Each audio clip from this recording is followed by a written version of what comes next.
Patuloy sa ating mga balita.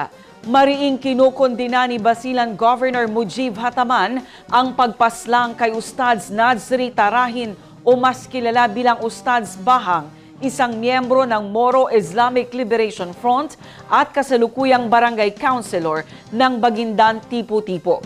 Nanawagan ng gobernador sa mga Basileño na huwag magpatalo sa galit at takot at huwag anyang hayaan na masira ng karahasan ang kanilang pagkakaisa.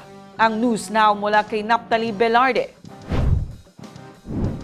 Mariin na kinokondina ni Basilan Governor Mujib Hataman ang pagpaslang kay Ustadz Nazri Tarahin o mas kilala bilang Ustadz Bahang, isang miyembro ng Moro Islamic Liberation Front at kasalukuyang barangay councilor ng Baguindang Tipo-Tipo.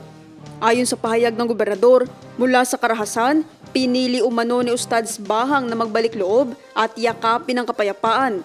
Isang hakbang na aniya ay nagbigay ng inspirasyon sa marami na maniwalang kayang magbago ang sinuman kapag pinili ang tamang landas. Dagdag ng opisyal, napakalungkot at nakakagalit aniya ang pangyayari. Isang tahasang pag-atake hindi lamang umano sa buhay ng biktima, kundi sa mismong diwa ng kapayapaan na aniya ay pinaghirapan sa Basilan. Nanawagan ng gobernador ng malalimang investigasyon para sa pagkamit ng hustisya para sa biktima. Makikipagtulungan ayon sa gobernador ang pamahalaang panlalawigan sa mga otoridad upang mapabilis ang investigasyon. Sinabi nito na ang nangyaring pagpaslang kay Ustadz Bahang ay hindi aniya dapat magdulot ng takot o pangamba sa mga nagbalik loob sa pamahalaan. Ito aniya ay magsilbing paalala na ang kapayapaan ay tanging landas tungo sa tunay na pagbabago at pag-unlad. Nanawagan din ito sa mga Basileño na huwag papatalo sa takot o galit.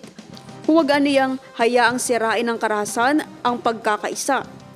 Pinaslang ang biktima araw ng Martes, October 21, 2025 sa Biel Bus Terminal, Barangay Malinis, Lamitan City. Naghayag din ng pagkondena ang 101st Infantry Brigade at iba pang unit ng militar sa pagpaslang sa biktima. Naphtali Velarde, iMinds, Philippines.